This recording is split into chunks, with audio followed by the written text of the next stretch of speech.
हाँ जी बच्चों, good afternoon. चलिए, कल मैंने आपको एक क्वेश्चन दिया था, वो हो गया था कि लास्ट क्वेश्चन? हाँ जी मोहित, क्वेश्चन हो गया था लास्ट वाला जो मैंने दिया था आपको, फाइनल उसका लीवरेजेस का।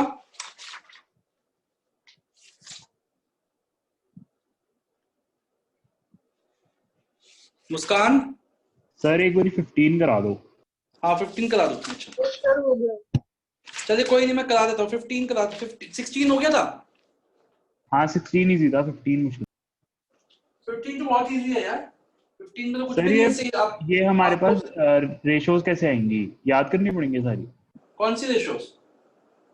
हाँ नेटवर्थ वगैरह, हाँ वो याद करनी पड़ेगी बेटे। हाँ वो तो याद करनी पड़ेगी। 16 तो हो हो गया तो ना? गया मेरे भी, हो गया हाँ जी मेरे भी 15 तो हो गया। पर हाँ कोई लिस्ट है इसकी कि सारे कुछ सारी मैं लिखवा कंटेंट? दूंगा बाद में, मैं लिखवा दूंगा। ठीक है, चलिए आइए, आज हमें चैप्टर फिनिश करना है। सबसे पहले एक छोटा सा टॉपिक है हमारा, उसके बाद एक बड़ा टॉपिक है। पहले ब्रेक इवन पॉइंट करते हैं। हमें पता है ब्रेक इवन पॉइंट होता क्या है, ठीक है? तो ब्रेक इवन पॉइंट का मतलब क्या होता है? वो सिचुएशन जहां पे नो प्रॉफिट नो लॉस की, मतलब नो प्रॉफिट नो लॉस हो। तो अगर मैं ऑपरेटिंग ब्रेक इवन पॉइंट की बात करता हूं, इसका मतलब क्या होगा कि मैं सिर्फ इतना कमा रहा हूं कि मेरी फिक्स्ड कॉस्ट कवर हो जाए। ऑपरेटिंग ब्रेक इवन पॉइंट पहले हम यूनिट्स पे निकालना सीखते हैं। तो operating break even point in units करते हैं।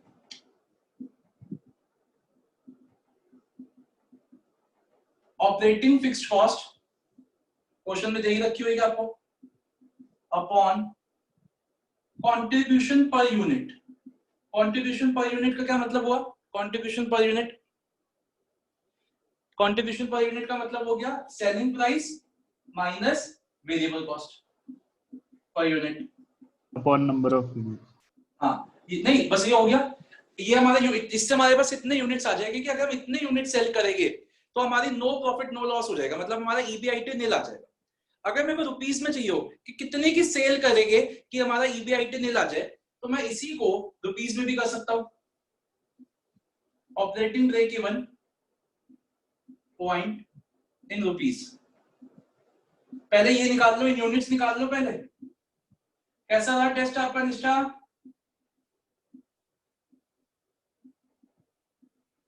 Into selling price per unit. तो जैसे मान लीजिए 10,000 यूनिट्स आए, उन 10,000 को सेलिंग प्राइस से मल्टीप्लाई कर देंगे तो टोटल सेल्स आ जाएगी, into selling price per unit.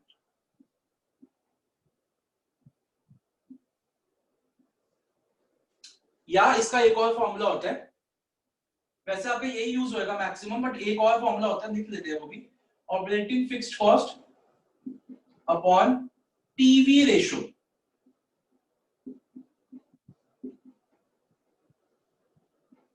चलिए पहले आप इसको जल्दी से नोट डाउन करिए, उसके बाद इसका एक क्वेश्चन है वो करते हैं, उसके बाद जो मेन टॉपिक हमारा बचा है इस चैप्टर का वो फिनिश करते हैं। पहले आप इसको नोट डाउन करिए।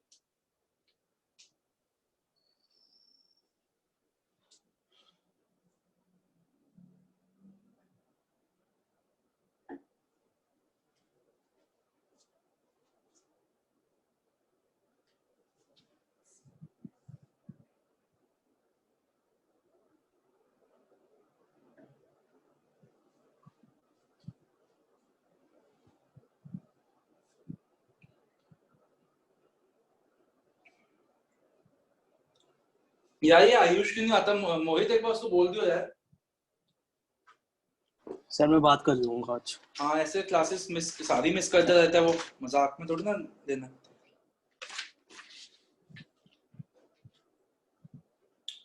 हो गया बच्चों? चलिए एक छोटा सा क्वेश्चन करेंगे इसका ब्रेक इवन का। इलस्ट्रेशन 6.4 पे आइए, मैं इसको हटा दूं।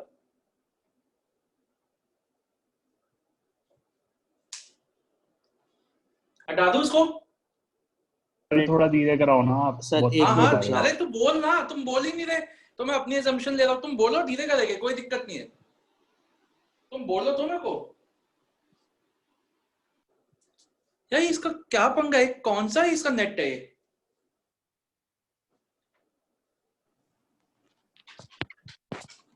जल्दी से नोट डाउन करो निष्ठा, पेपर कैसा हुआ? अच्छा हुआ सर। तो आप तो इन्हीं के कॉलेज में हो ना, मोहित वगैरह का, तो आपका कौन सा पेपर होता है? प्लेसमेंट। उसके भी पेपर होते हैं?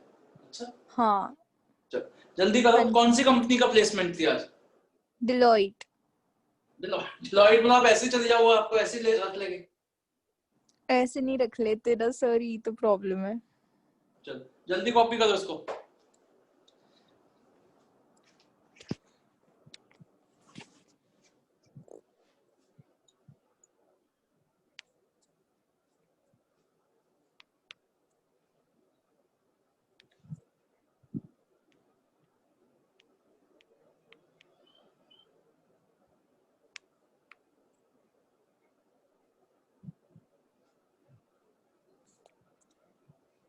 हो गया? चलिए हटा दो। हाँ जी 6.4 इलस्ट्रेशन रीड करना शुरू करिए, मैं भी करवा रहा हूँ read 6.4।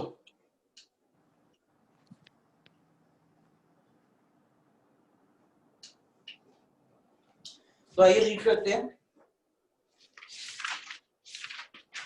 X Corporation has estimated that for a new product, its break-even point is 2,000 units. If the item is sold for 14 per unit, the cost accounting department has currently identified variable cost to be 9 per unit. Calculate the degree of operating leverage for sales volume 2,500 and 3,000 units. What do you infer from the degree of operating leverage at this and this? तो सबसे पहले तो बेटा हम 2000 देखो, हमें ना break even point दे रखा है, तो बेसिकली हम क्या निकाल पाएंगे इससे? फिक्स्ड कॉस्ट, जो हमारी मिसिंग है क्वेश्चन में, फिक्स्ड कॉस्ट नहीं दे रखी, तो हम इस ब्रेक इवन पॉइंट का फॉर्मूला लगा के फिक्स्ड कॉस्ट निकाल लेते हैं। पहले यूनिट्स में यूनिट्स का फॉर्मूला लगा देते हैं, operating break even point in units is equal to operating fixed cost. OPT का मैंने मतलब लिखा है operating fixed cost upon selling price minus variable cost. तो हमारे को कितने यूनिट्स दे रखे? 2000 units is equal to x upon 14 minus 9। तो हमारी ये आ गई फिक्स्ड कॉस्ट, आ गई हमारी 10,000। शुभम समझ में आया? हाँ जी सर। अब चलिए बच्चों, अब आपको फिक्स्ड कॉस्ट आ गई। अब आप दो लेवल्स पे इनकम स्टेटमेंट बनाइए, वो आप खुद करेंगे। एक 2500 में इनकम स्टेटमेंट बनाइए, आपके पास वेरिएबल कॉस्ट भी है, सेलिंग प्राइस भी है, आपके पास ये आ ही गया, ठीक है ना। और इंटरेस्ट वगैरह तो आपको मांगा ही नहीं, आपको सिर्फ ईबीआईटी तक निकालना है, ठीक है। तो आप 2500 में निकालिए, बनाइए, और 3000 में बनाइए, और दोनों पे आपको डिग्री ऑफ ऑपरेटिंग लीवरेज निकालनी है, that is contribution upon EBIT. तो बस आपको ईबीआईटी तक बनानी है स्टेटमेंट, और फिक्स्ड कॉस्ट आपके सामने आई चुकी है, जल्दी से बनाइए।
हो गया बच्चे?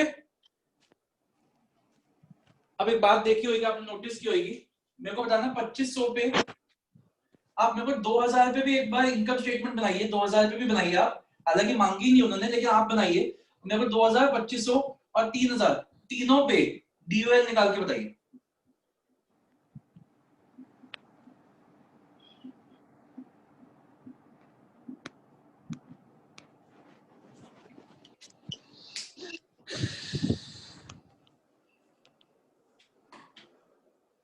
थोड़ा सा फास्ट। 2000 पे तो नॉट डिफाइंड है। नॉट डिफाइंड आएगा ही, इंफिनिटी आ जाएगा, है ना। हाँ हाँ, और 2500 पे 5। कितना? 5। हाँ और 3000 पे 3। कितना? 3। देखो बच्चों, सबका ये आ गया। एक बार बताइए सबका ये आ रहा है? अब इससे हमारे को क्या समझ आ रहा है कि जब हमारा ब्रेक इवन पॉइंट की सेल्स हो रही थी, डिग्री ऑफ ऑपरेटिंग लीवरेज क्या बताता है कि फिक्स्ड कॉस्ट का कितना बर्डन है। तो जब ब्रेक इवन पॉइंट की ही उतनी ही सेल कर देते हम कि हम ब्रेक इवन कर जाए, तो हमारे पास तो बहुत बर्डन है, क्योंकि अगर 2000 से 1 यूनिट भी हमने कम बेचा, 2000, मेरी बात को सुनिएगा बच्चों, 2000 से हमने 1 यूनिट भी कम बेचा तो हम अपनी फिक्स्ड कॉस्ट भी बियर नहीं कर पाएंगे, इतना मतलब इतना प्रॉब्लम आ जाएगी हमें। तो इसका मतलब डीओएल कितना इन्फिनिटी, मतलब मैक्सिमम रिस्क है। फिर जैसे जैसे हम 2000 से ज्यादा बेचना शुरू करेंगे, हमारा जो डीओएल है वो कम होता रहेगा।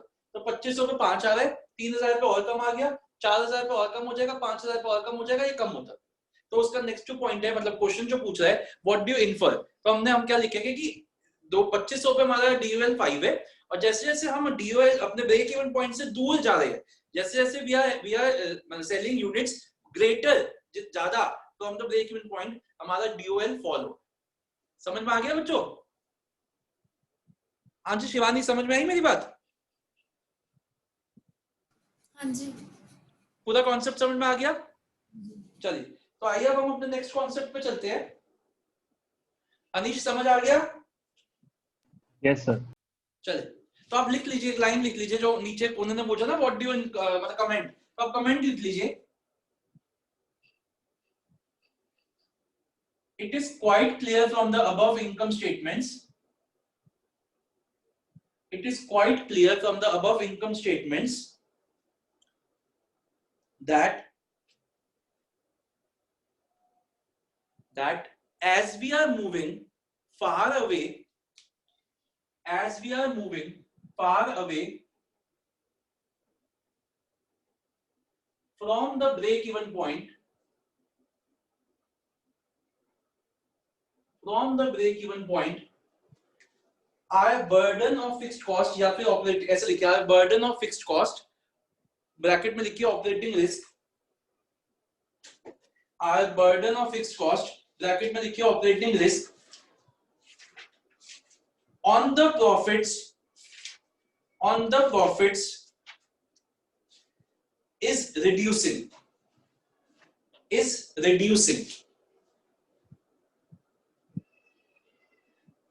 is reducing, full stop. This is quite evident,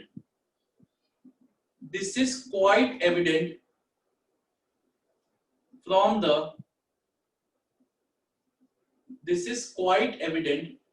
the falling या reducing, from the falling or reducing DOL.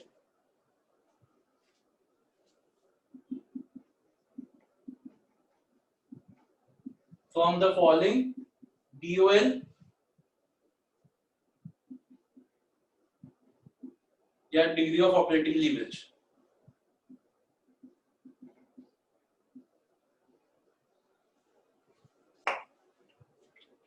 देखिए बच्चों, अब हमारा एक लास्ट कॉन्सेप्ट अभी लिखना मत अभी समझिए, पहले समझेंगे फिर मैं अपने हिसाब से डिक्टेट करूंगा।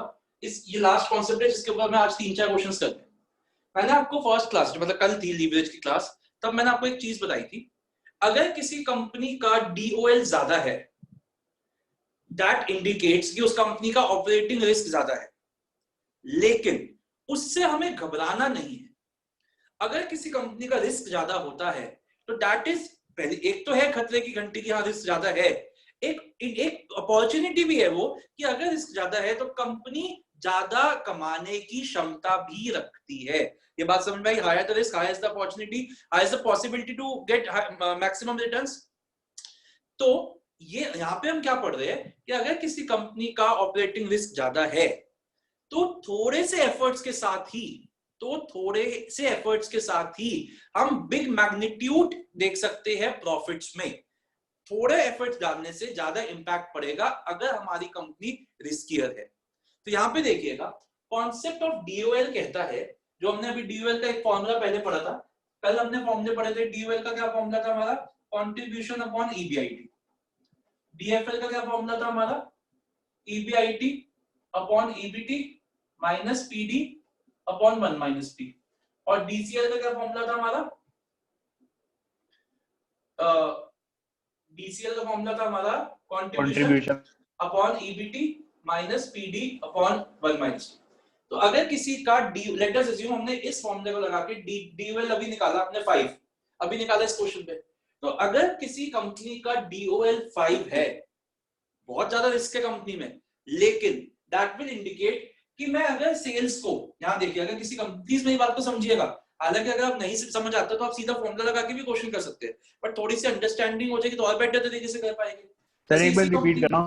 हाँ मैं ये कह रहा हूँ कि अभी जो हमने क्वेश्चन किया उसमें DOL 5 निकाला था ना हमने 2500 लेवल पे, तो इसका मतलब क्या हुआ इस 5 का, कि अगर मेरी किसी कंपनी का DOL 5 है तो 1% सेल्स सिर्फ 1% बढ़े, अगर सेल्स सिर्फ 2500 की 1% बढ़े, मेरी बात को समझिएगा, सेल्स सिर्फ 2500 का 1% बढ़ती है, मान लो 25 यूनिट भी होते हैं तो 1% बढ़ेगी, तो मेरा जो EBIT बढ़ेगा, मेरा जो EBIT बढ़ेगा वो 1% नहीं बढ़ेगा, वो 5% बढ़ेगा, क्योंकि परसेंटेज चेंज अगर मैं 1% यहां ले जाऊंगा तो EBIT कितना बढ़ जाएगा, 5% बढ़ जाएगा। बच्चों एक थोड़ा सा एक्स्ट्रा एफर्ट करें, आप सिर्फ एक मिनट उसी टेबल के नीचे ना 2500 पे आपने बनाई है, एक 25 पे भी बना दो, 25 यूनिट्स पे भी एक बार इनकम स्टेटमेंट बनाओ, अभी बनाइए ना आपने इनकम स्टेटमेंट, एक बार 25 की भी इनकम स्टेटमेंट बनाओ, EBIT तक, सिर्फ EBIT तक,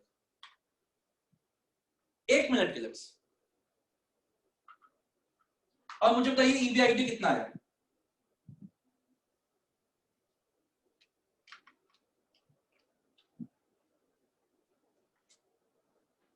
मुझे बताइए EBIT कितना आया 2500 पे भी और 25 पे भी। 2500 और 2625। 2500 पे 2500 ही आ रहा है, हाँ और 26 कितना 2625। 2625 ये सबका आ गया एक बार, ये देखिए।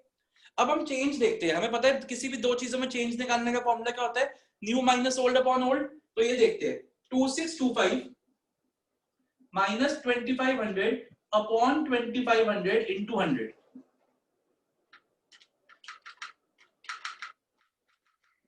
ये देखिए ये कितना आया, मैंने सेल्स सिर्फ 1% बढ़ाई, मैंने सिर्फ 25 यूनिट्स की सेल्स बढ़ाई, और मेरे एक सेकंड बच्चे, और मेरा EBIT कितना बढ़ गया 5%।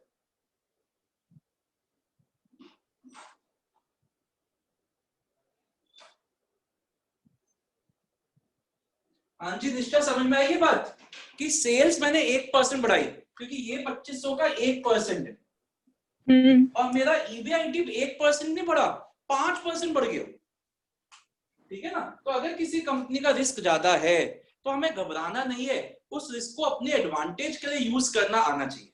कि हम अगर रिस्क ज्यादा है तो हम तो बिजनेस बंद कर देते हैं, ये कर देते हैं, नहीं। आप ये देखिए कि 1% इंक्रीज से हमारा कितना ज्यादा मैग्नीट्यूड इंपैक्ट पड़ सकता है उस पे EBIT। बेटा कॉन्सेप्ट समझ में आया, DOL ऐसे DFL का ऐसे DCL, बताइए समझ में आया कॉन्सेप्ट, ठीक है ना। तो अगर और मान लीजिए अगर कंपनी में रिस्क ही नहीं है, अगर कंपनी में रिस्क ही नहीं है तो ये कोई, मान लो अगर कंपनी ये DOL 1 होता तो 1% इंक्रीज से 1% EBIT बढ़ता, अगर कंपनी में रिस्क नहीं है तो 1% सेल्स के इंक्रीज से 1% EBIT बढ़ता। तो रिस्क होना is not a bad thing, it is a good thing. हमें बस ये पता होना चाहिए कि how to use that risk to the advantage of the business. समझ में आया? ऐसा करते हैं, ये चीज तो हमने समझ ही ली। अब पहले इन तीनों का ना थ्योरी पार्ट लिख लेते हैं और उसके बाद हम इसके क्वेश्चंस करेंगे और क्लैरिटी आ जाएगी। बस ये बता दीजिए मोटे मोटे कॉन्सेप्ट समझ में आ गया मुस्कान आपको? हाँ जी मुस्कान, आ गया ठीक है। और शिवानी आपको? हाँ जी सर। चलिए अब आप एक हेडिंग दीजिए, इंपॉर्टेंट मार्क करिएगा, concept of DOL, concept of DOL लिखना शुरू करेंगे। एक सेकंड।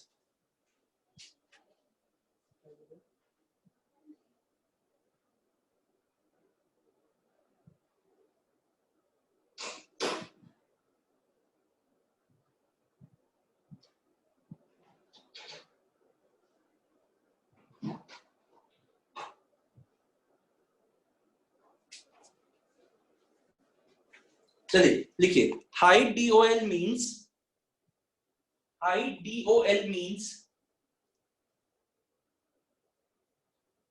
क्या sir? high DOL means high operating risk.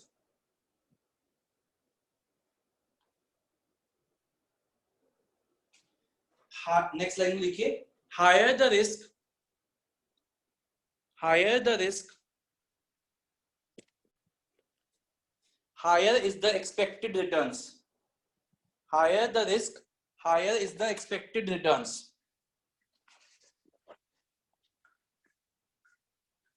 Higher the risk, higher is the expected returns. Next paragraph से लिखिए if DOL is high at present, if DOL is high at present, no doubt the risk is high. No doubt the risk is high.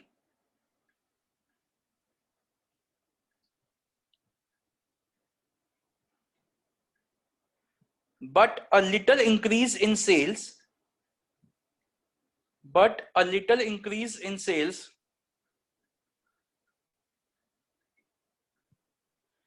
can have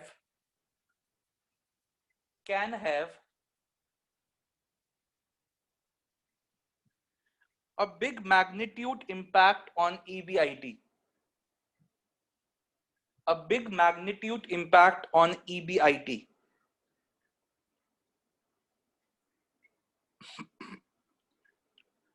next line से लिखिए in other words,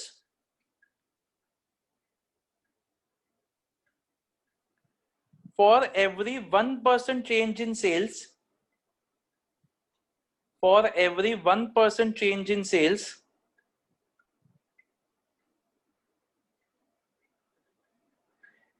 EBIT will change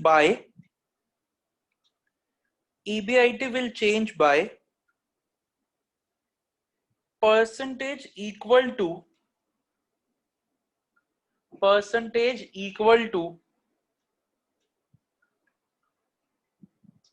DOL at the base level of sales. DOL at the base level of sales.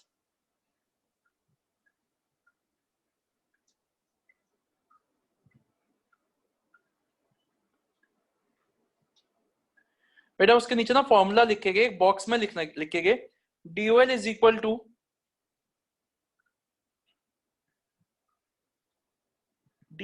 equal to percentage change in EBIT upon percentage change in sales. Box में डाल दीजिए इसको, percentage change in EBIT upon percentage change in sales.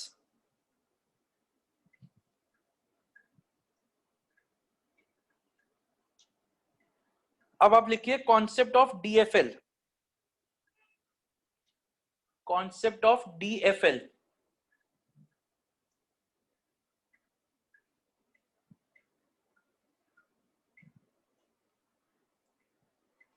नीचे लिखिए for every 1% change in EBIT, for every 1% change in EBIT, EPS will change, EPS, earning per share, will change by a percentage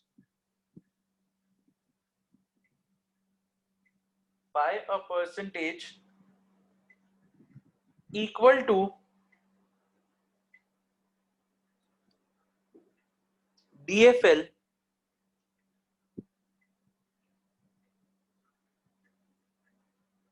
at base level of sales.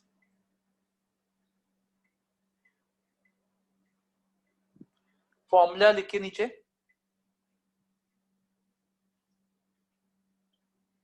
DFL is equal to percentage change in EPS. Sir, हाँ जी बेटा, at base level of sales. Formula लिख के नीचे DFL is equal to percentage change in EPS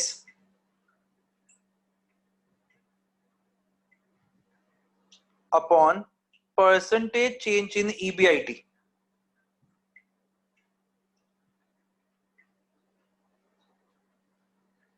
box में डाल दीजिए इसको।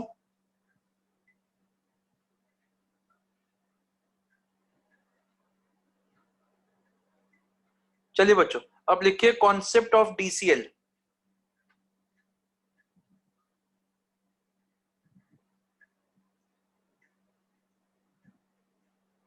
बेटा जहां पे आपने DFL लिखा है ना, भी formula percentage change in EPS, EPS के ना ब्रैकेट में लिखिए, EPS को ना टैक्सेबल इनकम भी कहते हैं, EPS को टैक्सेबल इनकम भी कहते हैं।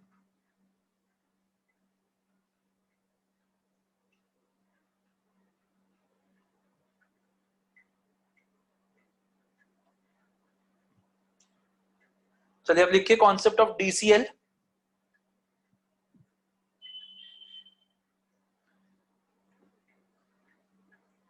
For every 1% change in sales,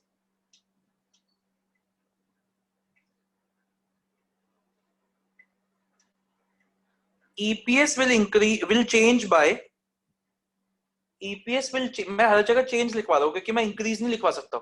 अगर वो फॉल होएगा तो ये फॉल होएगा, अगर वो इंक्रीज होएगा तो ये इंक्रीज होएगा, तो मैं इसलिए चेंज लिखवा रहा हूं। EPS will change by percentage equal to, sir हमेशा प्रोपोर्शनल चेंज होगा ना? हाँ जी हमेशा, will change by percentage equal to DCL at base level of sales।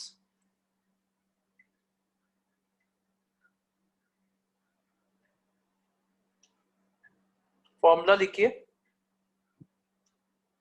Percentage DCL is equal to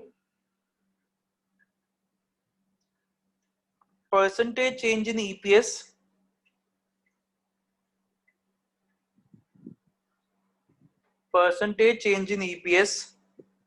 upon percentage, EPS के आगे वही लिखिए taxable income upon percentage change in sales.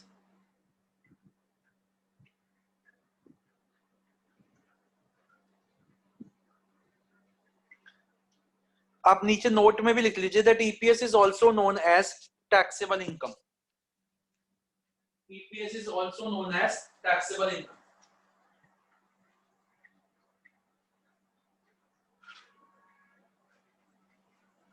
अब बच्चों आइए पेज नंबर 6.14 पे आइए, सॉरी इलस्ट्रेशन 6.14।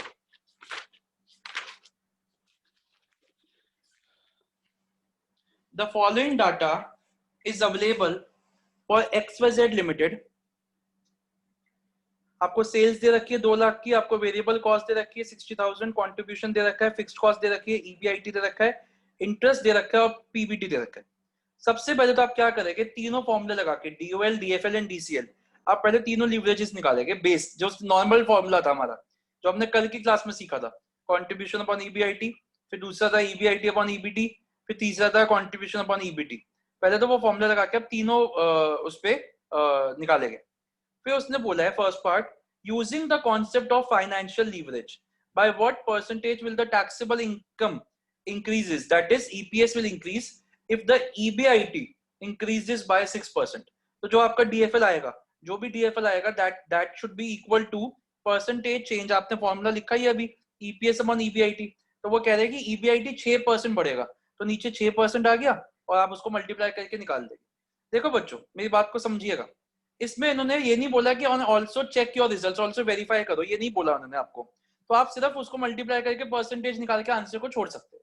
लेकिन क्योंकि मैं आपको अभी हम फर्स्ट टाइम कर रहे हैं, तो मैं आपको रिक्वेस्ट करूंगा कि जैसे अभी इन्होंने सेल्स बनाई है 2 लाख, सेल्स 2 लाख की है, आप 6% सेल्स बढ़ा दीजिए। 2 लाख की 6% बढ़ा के जब आप सेल्स निकालेंगे, उसके बाद आप अपना EBIT निकालना, ठीक है, तो आप PBT निकालना और देखना क्या जितना चेंज आपकी में आ रहा है परसेंटेज, क्या वही चेंज परसेंटेज का यहाँ आ रहा है कि नहीं आ रहा। मेरी बात समझ में आई आपको बच्चों? सेकंड जो पार्ट है उसमें उसने बोल दिया ऑपरेटिंग लीवरेज यूज करो, और थर्ड पार्ट में उसने बोल दिया leverage, using the concept of leverage. तो मैं आपसे एक बात बताना चाहता हूँ कि क्वेश्चन में आपको ये मेंशन नहीं होएगा कि आपको फाइनेंशियल लीवरेज यूज करनी है, ऑपरेटिंग लीवरेज यूज करनी है, कौन सी लीवरेज यूज करनी है। ये आपको पता होना चाहिए कि जो दो चीजों के बीच में वो रिलेशन मांग रहा है, जो दो चीजों के बीच में रिलेशन मांग रहा है, जैसे पहले में वो टैक्सेबल इनकम और ईबीआईटी के बीच में रिलेशन मांग रहा है, और हमें पता है कि टैक्सेबल इनकम ईपीएस को कहते हैं और ईबीआईटी के बीच में रिलेशन मांग रहे हैं। तो हमारे तीनों फॉर्मूलों में से जो हमने अभी लिखे हैं, डीओएल, डीएफएल एंड डीसीएल, उसमें से ये दोनों रिलेशन किस फॉर्मूले में आते हैं, डीएफएल के में।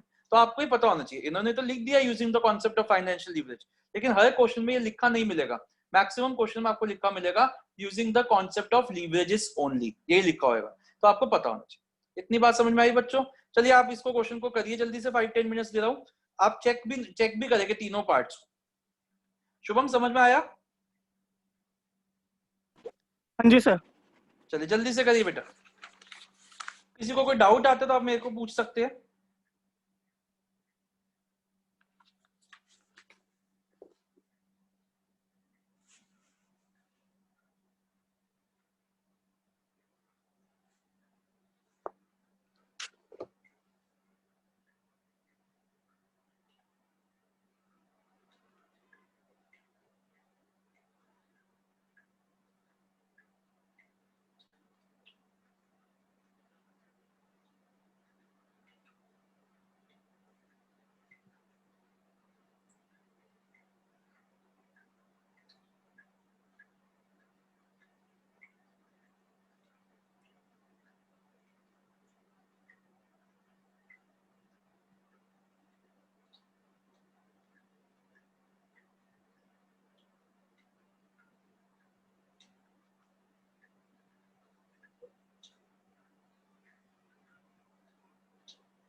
मुस्कान हो रहा है बच्चे?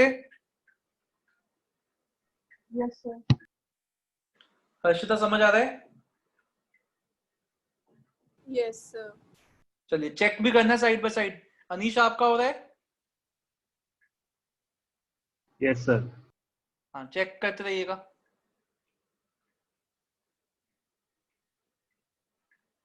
टैक्सेबल इनकम को कैसे चेक करेंगे? जो आपका ईबीटी है वो उसी में चेंज देखेंगे, क्योंकि हम ईपीएस नहीं निकाल सकते ना, ईपीएस के लिए हमारे पास नंबर ऑफ शेयर्स नहीं है।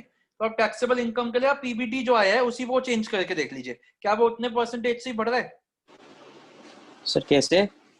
सर पीबीटी निकालोगे ना आप दोनों लेवल्स पे जो आपके है, उस पीबीटी को ही चेक कर लोगे, क्योंकि ईबीआईटी तो हम ईपीएस तो हम निकाल ही नहीं सकते, हमारे को नंबर ऑफ शेयर्स नहीं दे रखे। पर सर टैक्सेस का अमाउंट तो अलग अलग हो जाएगा ना? हाँ तो सर टैक्सेस का भी तो हमें नहीं दे रखा ना, टैक्सेस का कोई परसेंटेज ही नहीं दे रखी हमें, इसलिए आप पीबीटी को नहीं, चेक पर कर लीजिए। चलो ठीक है। हाँ होना तो सर आप बिल्कुल सही कह रहे हो कि होना तो सर हमारी टैक्सेबल इनकम के बाद है, लेकिन अब हमारे पास है नहीं ना वो, तो हम क्या कर सकते हैं? तो जो सबसे लास्ट मिल रहा है हमें, करके दिखा दो, समझ में नहीं आ रहा चेक कैसे करना है। चलो मैं चेक मैं करके दिखा देता हूँ, आप तीनों के वो निकाल लो, चेक मैं करके दिखा।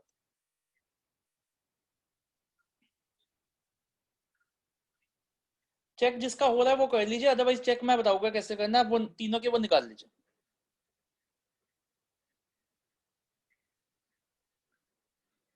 सर बुक में कर रखा है।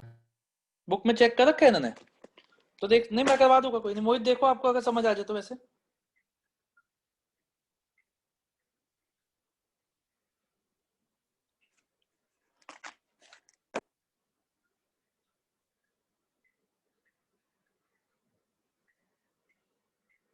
कराओ क्या मोहित? सर देख रहा हूँ एक बार। मनन आपको समझ में आया? हाँ सर करो। चलिए आप पहले तीनों लेवल्स को निकाल लीजिए, चेक में बताता हूँ।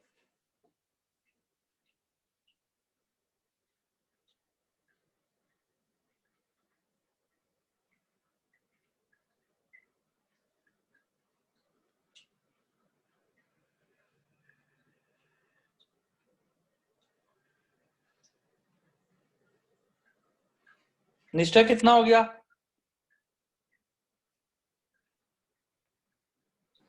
शो करती हूँ। करो, जल्दी करो बच्चे।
हो गया बच्चों?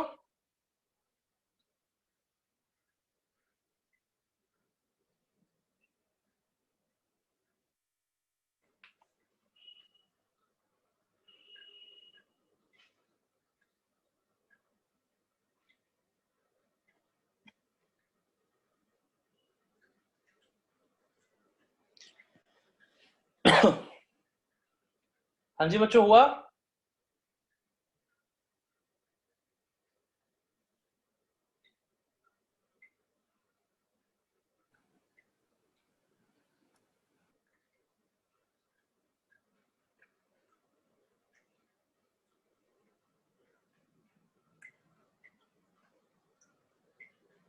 यस सर, हो गया। चेक भी हो गया अनीश?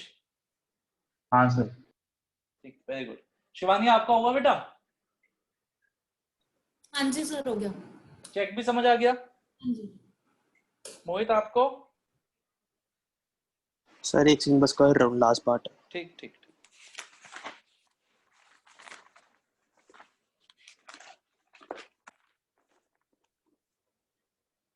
बच्चल आपको समझ में आ रहा है? यस सर हो गया। ठीक।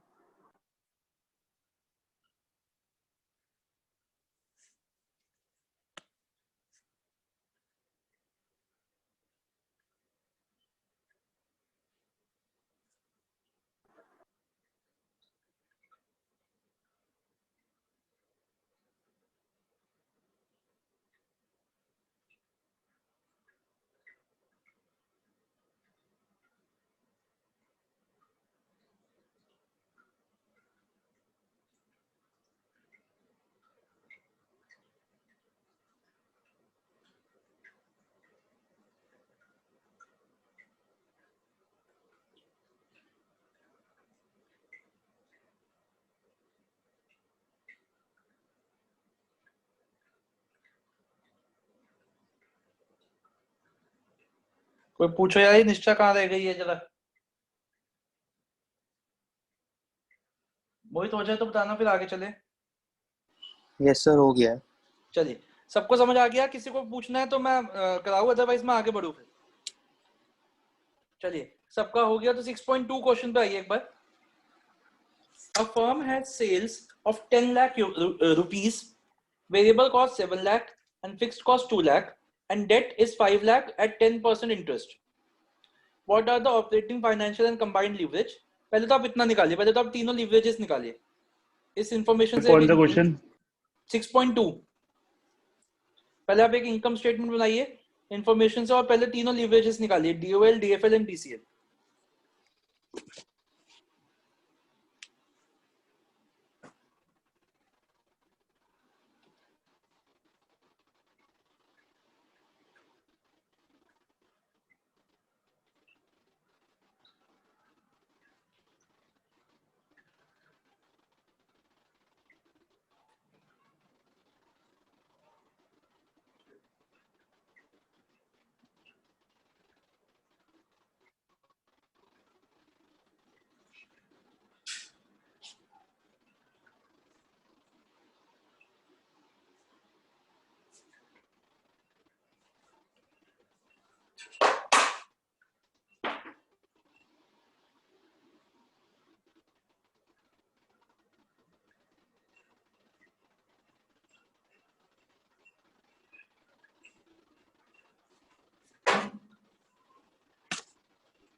निष्ठा 6.2 क्वेश्चन करिएगा, को हो गया तो। और बेटा ठीक कराओ अपना नेट तो आप। सर ठीक ही है, अभी तक ठीक ही चल रहा था। तो क्यों जा रहा है आपका बार बार? 2-3 दिन से आपको बहुत क्लासेस मिस करती हो आप, मतलब लीक हो जाती है बीच से। चलिए 6.2 में ना पहले अभी आप इनकम स्टेटमेंट बनाइए सिर्फ, और तीनों leverages DOL, DFL and DCL निकालिए।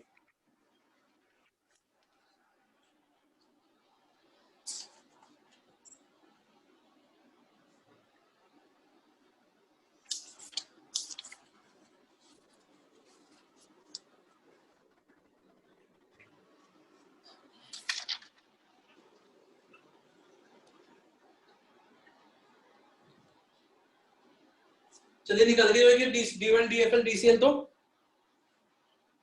अब देखिए बच्चों, उसमें लिखा है if the firm wants to double its EBIT,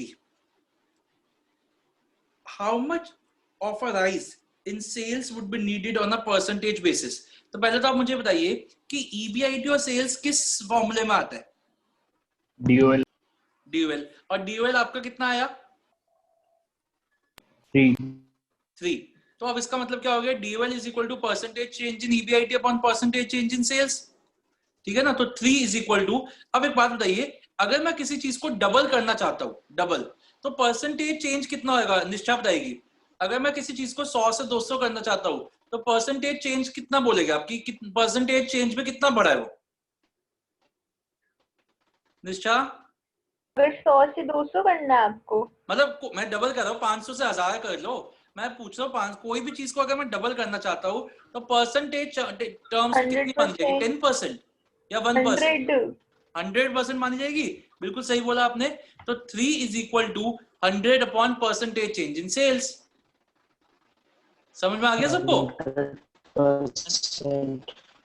क्या मोहित, क्या तेरी आवाज नहीं आती बेटा, बोल।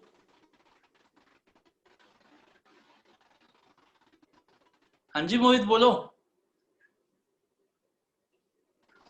बोला ही नहीं यार तेरी आवाज बिल्कुल नहीं आती, तू मेरे को या तो लिख के भेज दे चैट पे। सर, मैंने कुछ नहीं बोला। अच्छा ठीक है, तो ठीक है, समझ में आ गया। तो 3 is equal to 100 upon X, X उधर चला गया, तो 3 is equal to, sorry, X is equal to 33.33%। अब आप चेक भी करोगे, चेक कैसे करोगे? आप सेल्स 33.33% बढ़ाओगे और देखोगे क्या EBIT आपका डबल हो रहा है। जल्दी से करिए, शिवानी समझ में आया? हाँ जी सर। चलिए जल्दी से करिए, चेक भी करना है। शुभम समझ में आ रहा है? हाँ जी सर। मनन आपको?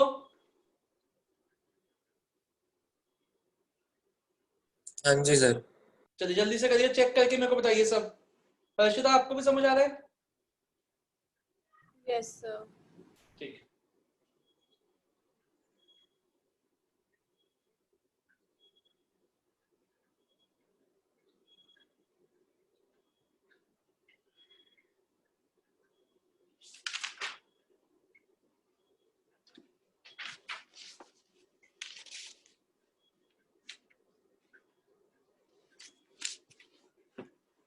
जब हो जाए तो बता दीजिएगा सर, जिसका जिसका हो जा रहा है। हो गया सर। चलिए वेरी गुड मुस्कान। और किसी का चेक किया है मुस्कान? हाँ। ठीक।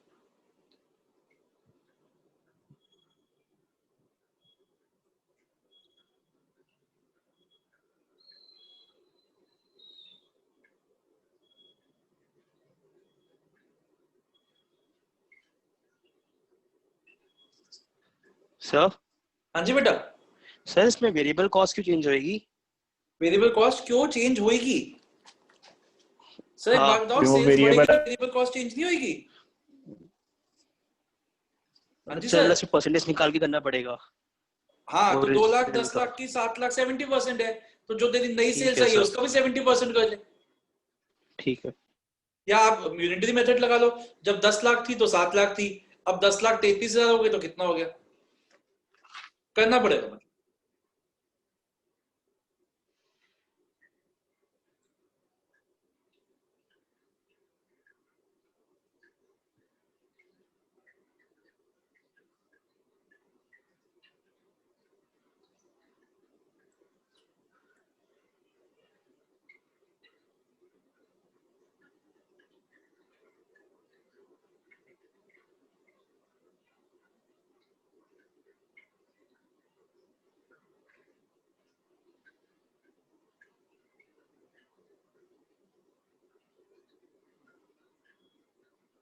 हो गया बच्चे सबका?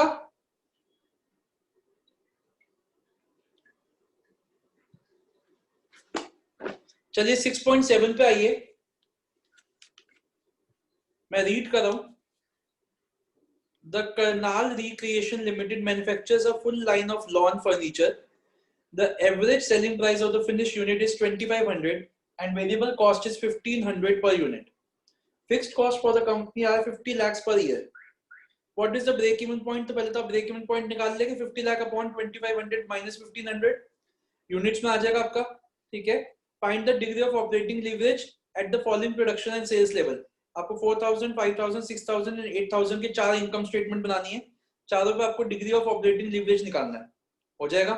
फिर आपको पूछा है कि जैसे जैसे does the degree of operating leverage increase और decrease as the production and sales level rise above the break even point. जैसे जैसे हम आगे बढ़ते रहेंगे हमारा डीओएल कम होता रहेगा।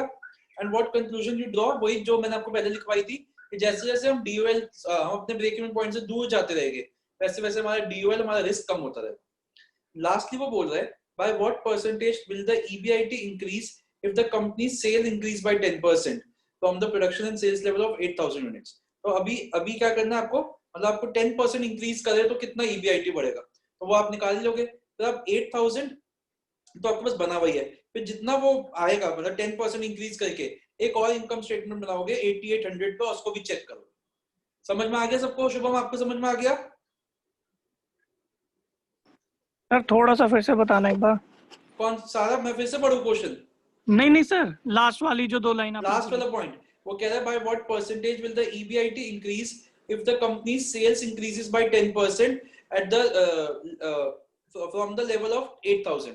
तो आपने वो निकाल लिया फॉर्मूले से, ठीक है ना?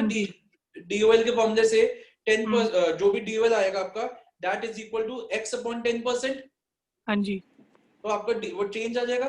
फिर मैं कह रहा हूँ कि आपका 8,000 का जो सेल्स है वो कह रहे हैं 10% इंक्रीज बताइए, तो 8,000 का 10% कितना होता है? 800। हाँ जी। तो 8800 पे एक इनकम स्टेटमेंट बना के चेक करोगे। ठीक है सर। हाँ जी, सबको समझ में आ गया? मैं आपको 10 मिनट्स दे रहा हूँ, 10 मिनट्स इस क्वेश्चन को करने के लिए, चारों पार्ट जल्दी से करिए। जो अटक रहा है बीच में वो मेरे से बीच बीच में पूछता रहे। बस इसके बाद एक क्वेश्चन और करेंगे, चैप्टर फिनिश।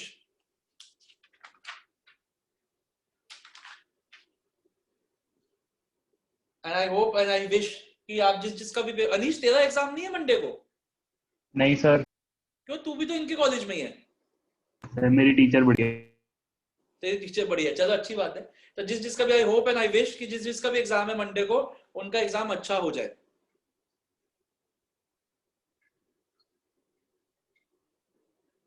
सर आप जागे रहना जब इनका एग्जाम, क्या आप जागे रहना ना, इनका जब एग्जाम होगा आज? आप जागे रहना। हाँ हाँ, अच्छा अच्छा, हाँ हाँ, बिल्कुल बिल्कुल। वैसे तो कोई दिक्कत नहीं आएगी, अगर कोई भी दिक्कत आएगी तो आई एम अवेलेबल। बेटा बस यही काम रह गया था ना कि चीटिंग मोहित कराओ पेपरों में बैठ के। भेज दियो सर को, व्हाट्सएप पे तो भेजना है। कोई नहीं है, कोई नहीं भेजते।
डिस्टर्ब हो रहा है?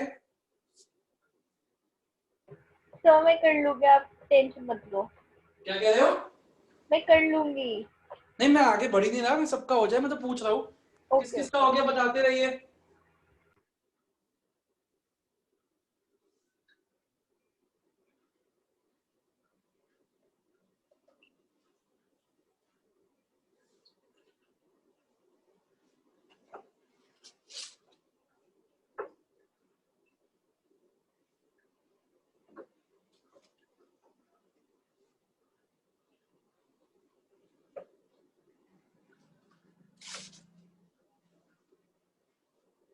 किस किस का हो गया?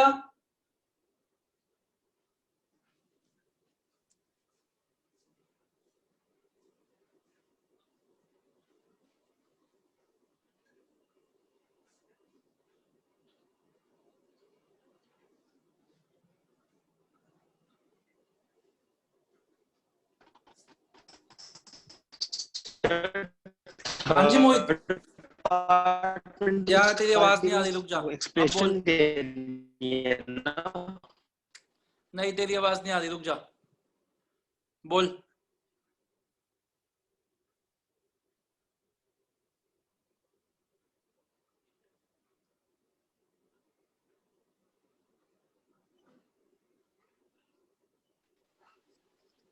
थर्ड पार्ट में सिर्फ एक्सप्लेनेशन देंगे ना? देखता हूँ। अब आ रही है?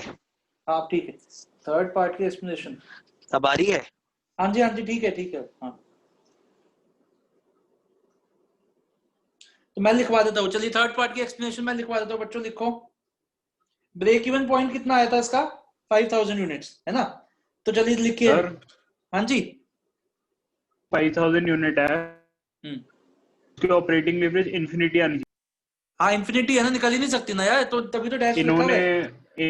डैश लगाया। डैश तभी तो लिखा है, इन्फिनिटी मतलब नॉट डिफाइंड है ना बेसिकली। इन्फिनिटी लिख लो ठीक आप, है। इन्फिनिटी, या इन्फिनिटी हम बोलते नहीं है इसलिए हम उसको नॉट ऐसे लिख, डैश लिख देते हैं। ठीक है। चलिए आप लिखिए, थर्ड का आंसर लिखिए। The degree of operating leverage decreases, the degree of operating leverage decreases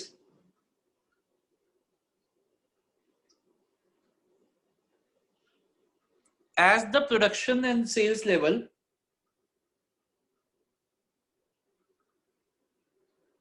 rise above the break even point.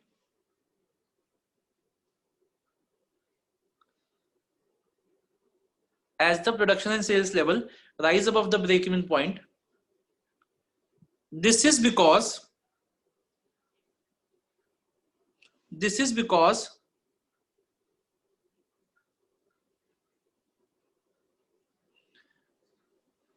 as we move far away from the break even point, the burden, as we move far away from the break even point, the burden of, this is because as we move far away from the break even point,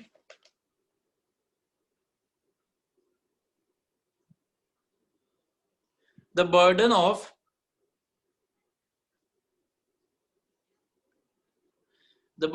operating fixed cost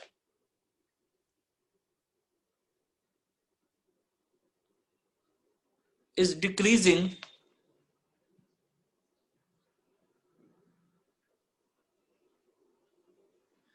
बस ये ठीक है, is decreasing। चलिए fourth part करिए जल्दी से।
बेटा last part हो गया सबका, fourth part.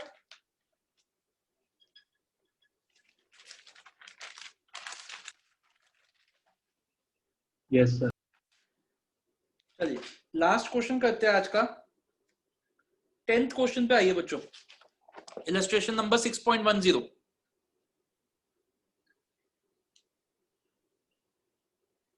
The following information is available in respect of ABC and company। आपको EBIT दे रखा है, PBT दे रखा है। EBIT 11,20,000, profit before tax 3,20,000, fixed cost 7 lakh. Calculate the change in EPS if the sales are expected to increase by 5%। तो मेरे को बताइए EPS और सेल्स किस में आती है, कौन से फॉर्मूले में आती है? EPS एंड सेल्स किस फॉर्मूले में आती है? DCL।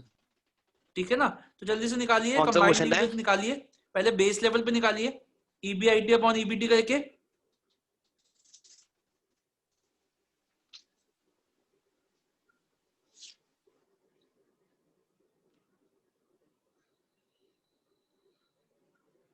अब आपको वो लग रहा होगा सर DCL कैसे निकलेगा, कंट्रीब्यूशन तो दे ही नहीं रखा इन्होंने, कंट्रीब्यूशन तो नहीं दे रखा इन्होंने, फिर कैसे निकलेगा डीसीएल बताइए, कंट्रीब्यूशन कैसे निकल सकता है,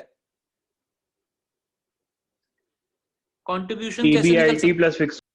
हाँ जी बिल्कुल, क्योंकि क्या होती है हमारी लाइन स्टेटमेंट क्या होती है, sales minus variable cost contribution minus fixed cost EBIT. तो जब हमारे पास ईबीआईटी भी और फिक्स्ड कॉस्ट भी है तो हम अपना कंट्रीब्यूशन निकाल लेंगे। ये बात समझ में आई हर्षिता? Yes sir. मुस्कान आपको? Yes sir. Shivani? Yes sir. चलिए जल्दी से करिए इसको, पहले डीसीएल निकालिए बेस लेवल पे और चेक करना है इस पे भी, इन्होंने मांगा नहीं है बट आप चेक करेंगे।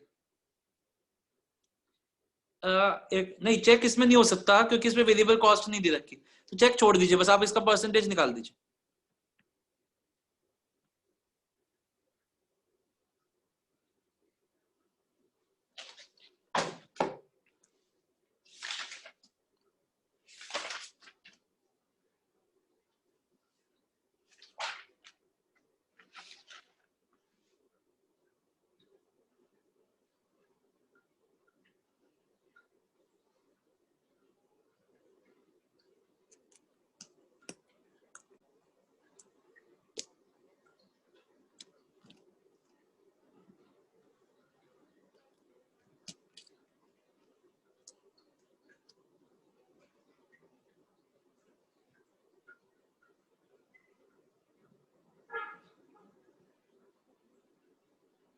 हो गया बच्चों?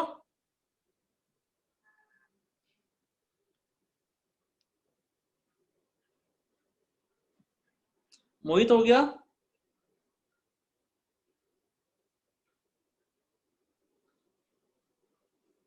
निष्ठा?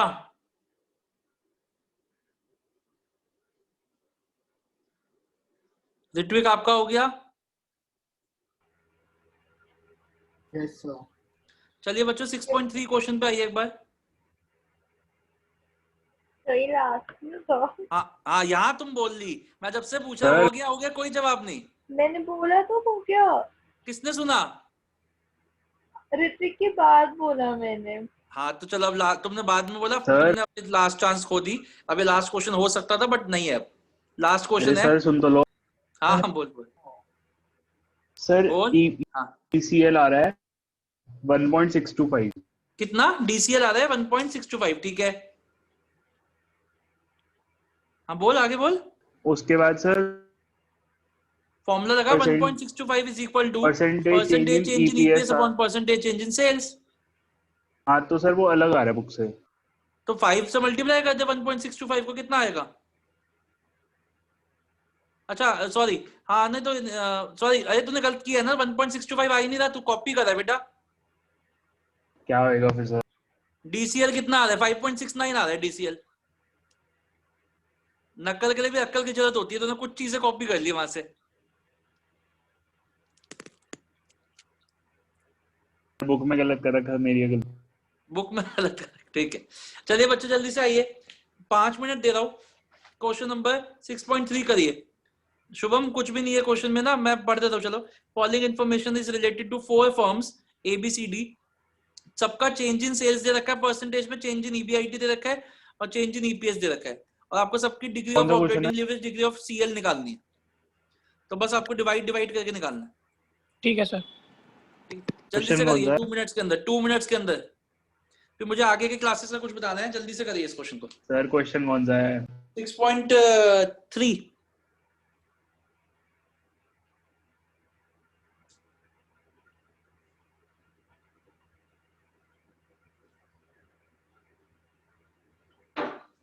निष्ठा जी, मोहित जी, सारा करा दिया आपका कोर्स टेस्ट से पहले। अब आपके नंबर कम नहीं आने चाहिए किसी भी वजह से। सर वो तो आप पे डिपेंड करता है ना। अरे वाह, ये हुई ना बात, ये बढ़िया बात थी बेटा। वही है सर, कितना कंट्रीब्यूट करोगे आप हमारे साथ? मैं तो पूरा कंट्रीब्यूट कर दूंगा, कंट्रीब्यूशन की जरूरत ही नहीं पड़ेगी। लेकिन बस सर वो तो बढ़िया नंबर आएंगे। नहीं सर पड़ेगी, कल मैं बिजी हूँ। आपको तो पड़ेगी बेटा, आपको पढ़ सकती है। चलो आप मेरे को पूछ लेना।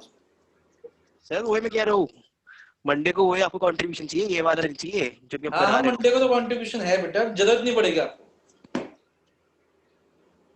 सारे क्वेश्चन करा दिए बुक से, अब क्या बचेगा इसके बाद? तुम मेरे को बहुत ही कम पढ़ने वाला समझते हो।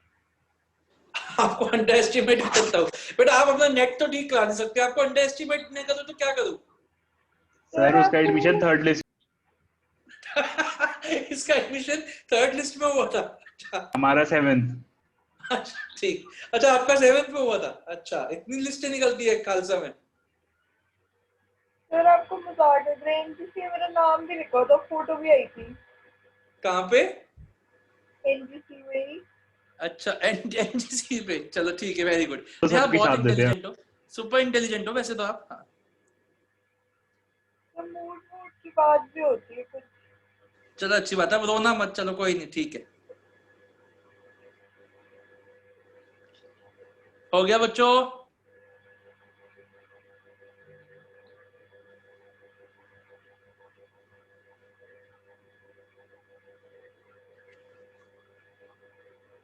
आपको जान के खुशी होगी कि आपने, अब हम बड़े टुच्चे टुच्चे चैप्टर शुरू करेंगे मंडे से।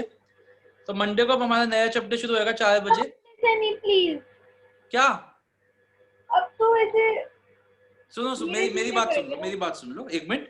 सिर्फ सितंबर आपकी क्लासेस ऐसे चलेगी, क्योंकि सितंबर में मेरे पास थोड़ा सा टाइम है, ठीक है। अक्टूबर में मेरे पास एक बात तो सुनो मेरी बच्चे, अक्टूबर में मेरा बैच भी एक और शुरू हो जाएगा, तो मैं आपके ऑल्टरनेट ही करूंगा क्लासेस। अभी आप एक हफ्ते, सवा डेढ़ हफ्ता, वैसे भी सैटरडे को तो आप पार्टी दे रही हो मेरे को, तो अगले हफ्ते 4-5 क्लासेस लेने दो, और उसके अगले हफ्ते 1-2 क्लास, तो उससे थोड़ा सा हमारा सेकंड यूनिट पूरा खत्म हो जाएगा। सेकंड यूनिट उसके बाद आराम नहीं से सर, करेंगे। नहीं सर, ऐसे ही चलेगा। अच्छा मंडे तो मिलो, मंडे के बाद बात करते हैं ना, फिर जो भी है मंडे तो आओ 4 बजे। 8 से 2 क्लास चलती है, उसके बाद आपकी 4 बजे होती है। बिल्कुल स्कूल जैसी फीलिंग आने लग गई है। नहीं बेटा, क्या स्कूल वाली, किसी भी तुम कहीं जा रहे नहीं हो, घर में पड़े हुए अटेंडेंस मार्क की चले जाते हो, और स्कूल कॉलेज की ऐसे क्लासेस नहीं से। होता ना सर, ये अनीश के टीचर्स ऐसे हैं, हमारे नहीं है। मोहित बता भाई। इतनी फीस क्या, मैंने सर तो कम अगले दी थी। हफ्ते मत रखो यार। अरे वाह, ये आई नई बात। बेटा चुपचाप आ जाना, 4 बजे क्लास है अगले, मैंने बोल दिया है सितंबर में तुम्हारी रेगुलर क्लास है, सितंबर के बाद मैं अपने आप ऑल्टरनेट कर दूंगा। तुम्हें बोलने की जरूरत ही नहीं पड़ेगी सितंबर के बाद। ऑलरेडी काफी कोर्स हो चुका है, इतना जल्दी क्यों करा रहे हो? क्या कह रहे हो, क्या ऋत्विक क्या कह रहे हैं? तो मेरी क्लास है मंडे को। कितने बजे तक? 3 से 5। 5 o'clock तक है आपकी क्लास हाँ मंडे को? तो इसलिए टाइम इतना गंदा सा है बीच का। बेटा आपके लिए सारे टाइम ही गंदे हैं, छोड़ दो, कोई तुम बेकार की बातें मत करो। चलो मंडे को, सिर्फ मंडे को 5 से 6 5 के साथ मेरी क्लास है। हाँ 6 बजे 5 के साथ मेरी क्लास है सर। हाँ तो बेटा 1 घंटे की तो रख रहा हूँ मंडे को, 5 से 6 सिर्फ। 5 से 7 मेरी क्लास है। 5 से मेरी भी है। 8 से 5 बजे तक क्लास है कॉलेज में। मंडे को कैसे करूँ मैं? बेटा ये तो कोई बात मंडे नहीं, बहुत बिजी है। अब आप लोग हद मचा रहे हो अब। सर रोज मत रखो, बहुत दिक्कत हो चलो रही ठीक है, है। कल रख लो भी मंडे छुट्टी। अरे आप क्या कर रहे हो यार? क्या हो गया आपको? सर कल नहीं, सर कल नहीं, रख मैंने लो तो मंडे छुट्टी। अरे सर कल संडे है। ट्यूसडे को रख लो। अरे तो मंडे छुट्टी भी तो है। ट्यूसडे को ट्यूसडे रख लो आप। चलो ठीक है, चलो आप लोग ऐश करो, ट्यूसडे 4 बजे हैप्पी। हाँ जी चलिए ट्यूसडे 4 बजे मिल रहे, नया चैप्टर शुरू करेगा। प्लीज मोहित आयुष को बोल देना, ठीक है। और हम अपना नया चैप्टर ईबीआई, अब हम 2-3 चैप्टर टुच्चे करेंगे जल्दी, 2-2 क्लासेस वाले, जैसे लिवरेज था वैसे ही, ठीक है। सर पर इस स्पीड पे मत कराना। हाँ नहीं एक बात बताना निष्ठा, क्या स्पीड में क्या दिक्कत है? सारे क्वेश्चन तो क्लास में करवाए। मतलब बहुत बढ़िया, पर ऐसे चलो ठीक है, ओके, आई अंडरस्टैंड निष्ठा, आई अंडरस्टैंड। ठीक है, तो हम ट्यूसडे मिल रहे 4 बजे, ओके। हाँ चलिए बच्चों, बाय बाय। किसी को कुछ पूछना है तो रुक जाइए, अदरवाइज बाय बाय। सर और मेरे मनन वो जी करा दो यार, क्या? जो क्वेश्चन मैंने आपको भेजे थे। अच्छा तेरे दो क्वेश्चंस वही कह रहे ना? हाँ क्या, तो अच्छा सॉल्यूशन सुन भेज दो पक्की, मुझे। आज नहीं, मैं मेरे माइंड से स्किप हो गया। आज मैं देखो इवनिंग में अराउंड 8-9 बजे कॉल कर दूंगा, अभी तो मेरी क्लास है। अदरवाइज कल सुबह डेफिनेटली तेरे तीनों क्वेश्चंस करा दूंगा, ठीक है सर। ओके। मनन भाग्य आ रही है। चलिए ओके बेटा। शुभम देखो भी आज मेरे दिमाग से स्किप हो गया, तो आज शाम को या कल सुबह करा दूंगा।